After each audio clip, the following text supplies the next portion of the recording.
Hi guys, আসসালামু আলাইকুম। আমরা এখন শমশেরগাজীর দিঘিতে আসছি আমাদের পর্যটক টিম নিয়ে। আমরা এখন আপনাদেরকে এমন একটা জিনিস দেখাবো, এটা হচ্ছে ঐতিহ্যবাহী সেই গুহা শমশেরগাজীর। আমরা যতটুকু জানতে পেরেছি, এই গুহা দিয়ে শমশেরগাজীর আপনার পরিবারের সদস্যবর্গ ওই পারে একটা পুকুর আছে, যেখানে গোসল করতে যাওয়ার জন্য উনি এই গুহাটা তৈরি করে, মানে এই সুড়ঙ্গটা তৈরি করেছেন। আমাদের সাথে এখানে লোকাল একজন আমাদের ছোট ভাই আছেন। আমরা ওনার থেকে এটা সম্পর্কে বিস্তারিত জানবো। তো আমরা একটু জানি। ধন্যবাদ। একটু শুনেন। আসসালামু আলাইকুম। তোর নাম বলো, পরিচয় বলো। আমার নাম এরাদুল হক মহিন। আমি সাবালাইয়া সরকারি কলেজে একাদশ শ্রেণীর একজন ছাত্র। আমি এখন বর্তমানে বিএনসিসি একজন ক্যাডেট। আমি এখানে আমার ভাগিনাদের সাথে ঘুরতে এসেছিলাম। তখন ওনাদের সাথে আমার দেখা হলো। দেখার মাধ্যমে ওনারা আমাকে বললেন যে এটার ব্যাপারে কিছু একটা বলতে। তা আমি এখানে বলতে চাই যে শামশেরগাজী তার কেল্লা থেকে তার পরিবারের মহিলাদের গোসল করার জন্য এই সুড়ঙ্গটা বানিয়েছেন। তো উনি এখান দিয়ে যাতায়াত করতেন। যখন ওনার এখানে যুদ্ধ লেগেছিল, তখন উনি এখান দিয়ে ইন্ডিয়াতে পালিয়েছিলেন।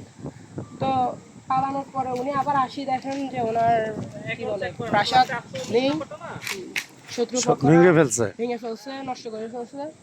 তো ওনারা এখানে তারপর ওনার একটা ঐতিহ্যবাহী ছিল যে ওনার এখানে বিয়ে হলে যে এখানে একটা দিঘি আছে। হ্যাঁ, রাইট, আমরা দেখেছি। হ্যাঁ, শমশেরগাজীর দিঘি যেটাকে বলে, ওইটার মধ্যে উনি গিয়ে তখন ওনার ধরেন কোনো অনুষ্ঠান হলে বা কারো বিয়ে, তারপর কারো কোনো কিছু হলে, কারো কোনো কিছু হলে ধরেন অনুষ্ঠান হলে ওনার ওইখানে একটা ছিল যে দিঘির মাঝখানে যে একটা নৌকা উঠতো, ওইখানে স্বর্ণের অনেক জিনিসপাতি উঠতো, মানে জিনিসপাতি পাওয়া যেত। এটা কি আসলে সত্যি? এটা সত্যি। এটা আমাদের দাদা দাদুর থেকে আমরা শুনে আসছি আর কি। রাইট, সুন্দর একটা কথা শোনা। হ্যাঁ, ওইখান থেকে ওইগুলো নিয়ে ওনাদের বাড়ির মানে বিয়ে শাদী হলে ওইখানে ওইগুলো দিয়ে খাবার দাবার পরিবেশন করতো। তো একদিন কি ওনার একজন চাকর বলতে পারেন, ধরেন একজন কাজের লোক, ওগুলো ধুয়ে নৌকার মধ্যে না রেখে একটা সাধারণ লবণের বাটি, ওটা উনি লুকিয়ে ফেলেছিলেন।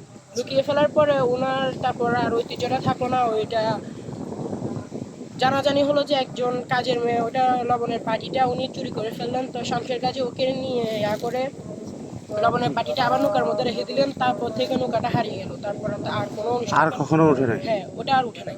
আমরা গাইস, আমরা আপনাদেরকে ধন্যবাদ। আমার পরিবেশকদেরকে আমি এইটুকু বলি যে আমরা আজকে শমশেরগাজী দিঘি সম্পর্কে একটা বাস্তব সম্মত একটা এখানকার লোকাল একজন থেকে আমরা জানতে পারছি। ধন্যবাদ সবাইকে আমাদের সাথে থাকার জন্য। আপনাদেরকে গুহাটা আবার দেখিয়ে আমাদের প্রোগ্রামটা এখানেই শেষ করছি। আল্লাহ হাফেজ, আসসালামু আলাইকুম।